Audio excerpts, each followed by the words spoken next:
And to you non-Boba Fett people, goodbye. To everybody else, Book of Boba Fett, episode 3, right? It says 2 in the notes, but I'm pretty sure it's 3. I'm going to change it right now to 3. There was a lot that I liked, but this episode, my reaction to this episode was a microcosm of how I feel about Star Wars in general. There was a lot that I liked and a lot that some stuff that did not work for me at all, but not necessarily stuff that wouldn't have shown up in other Star Wars movies. I don't know. It's hard to describe. But there's a lot of Star Wars I like. There's a lot of Star Wars that I don't love. And this one had it all. What'd you think? What'd you think, Steve? That's the most apt descriptor ever. Yeah. There were some really awesome moments. Anything to do with a flashback is still my favorite Boba Fett so far. The first half of the show was pretty good. The last 5 minutes, I'm assuming 5 minutes, because it was literally the slowest high-speed chase I've ever seen. Yeah, dude. Thank you. Thank you. I don't know if they speed ramped that at all, but they needed to speed ramp it a little bit more because that felt like, how fast is this land speeder actually going? I read somewhere, I was like, Boba Fett could have just literally hit go on his jetpack. Yeah, and I thought of that. Cut the whole thing off, like 5 feet. I thought of that because you mentioned the jetpack in episode 1 when he's surrounded by those people with shields. Like, why don't you just fly away, dude? Yep. I thought that. I was like, don't use your jetpack. You're wearing it. I can see it. It's there.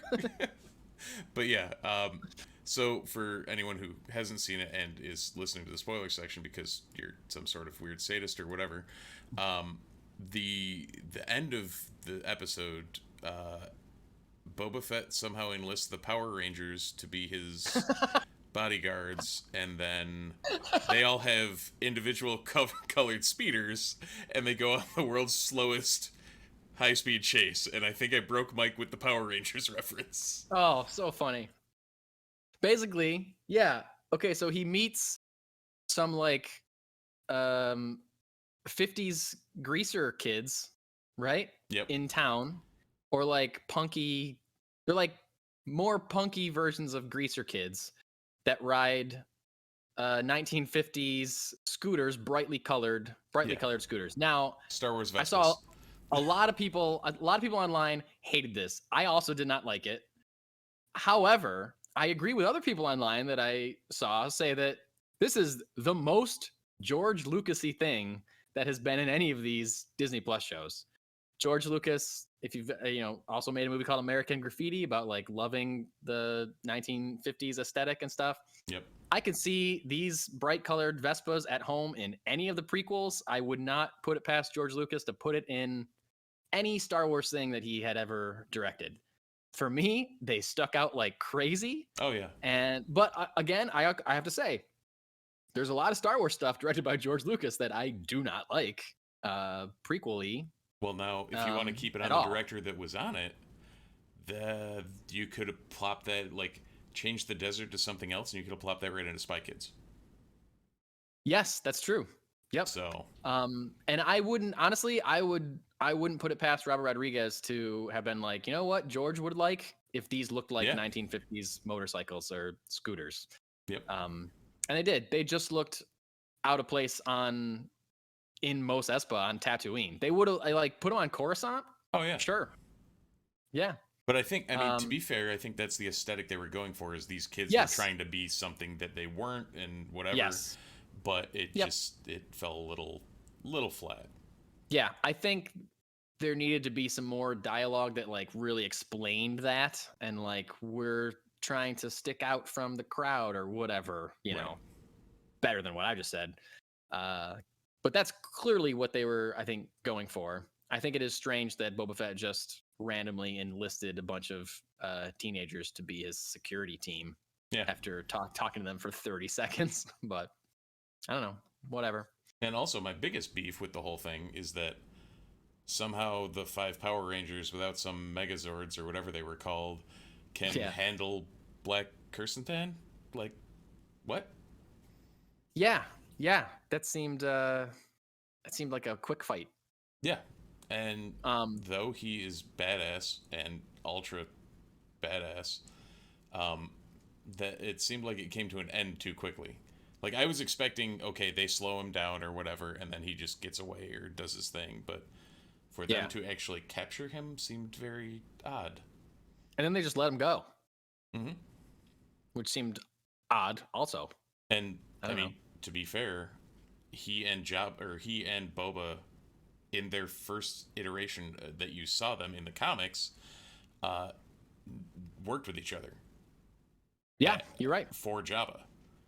And, I mean, they probably weren't friends, but it seemed like the two of them had never talked before in that last conversation before he walked off. I was like, that doesn't seem seems a little odd compared to what anybody who's read the books knows. So. Yeah, it seems like they would have, I don't know, maybe he should have had more of a relationship, or they would have been like, hey man, been a long time. Right, like even if he name dropped him or anything, like whatever, anything to acknowledge that, hey, there was some history prior to you walking up with the twin Hutts. Yeah. I got to throw out a quote, a tweet that I saw on Twitter from a film critic named William Bibbiani, who I think is a really great critic. He's a really smart guy. He's also competes in this movie trivia schmodown thing. If you guys like movies and you like movie trivia, you got to check out Movie Trivia Schmodown. They're not a sponsor. I just am a fan of it, and it's great. And this guy is like a master of movie trivia. So he was responding to somebody that was complaining about the bikes. And he said, to be fair, a lot of Star Wars looks ridiculous. This whole show is about a guy in a Commando Cody rocket pack struggling to fill the bureaucratic vacuum left over by a giant slug who got strangled by a woman in a swimsuit while trying to throw her friends in a giant anus. So that's a good point. Fair. It's a good point. Good point, William. Yeah. You can't really, that hit the nail on the head. Yeah. What I loved about this episode, here's something that I loved about it. I loved the baby Rancor. I thought that was great.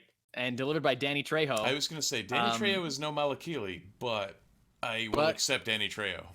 when Robert Rodriguez is at the helm, you're getting Danny Trejo somewhere. Yep. That was the really second cool thought. The first was, ooh, baby Rancor. And then I saw Danny Trejo and I was like, oh, Robert Rodriguez. Got it. Yeah. The whole imprinting on him, the whole I want to learn to ride him, this series is going to end with Boba Fett riding a Rancor. Mm-hmm. Maybe not even the series finale, maybe just next episode. He's riding a Rancor through town. We're going to get a Rancor training montage? Oh, I don't know. Something tells me that we're just going to not see it again until we see him ride it. I don't know. Maybe I'm wrong, but I thought that was really great. Yep. The show continues to be good. I feel like I never come away from it being like, that was some of the best Star Wars I've ever seen. But I always enjoy watching it. I'm not going to not watch it. No, episode 2 got close. That was definitely the peak of the 3 we've seen. But I mean, even yesterday or Wednesday, whatever time is a flat circle. As soon as I got done watching it, I was like, yeah. Even with the speeder chase, that was still an enjoyable 45 minutes, hour of television. I'm in. Yeah. So. Yep. They keep doing it. They keep doing it.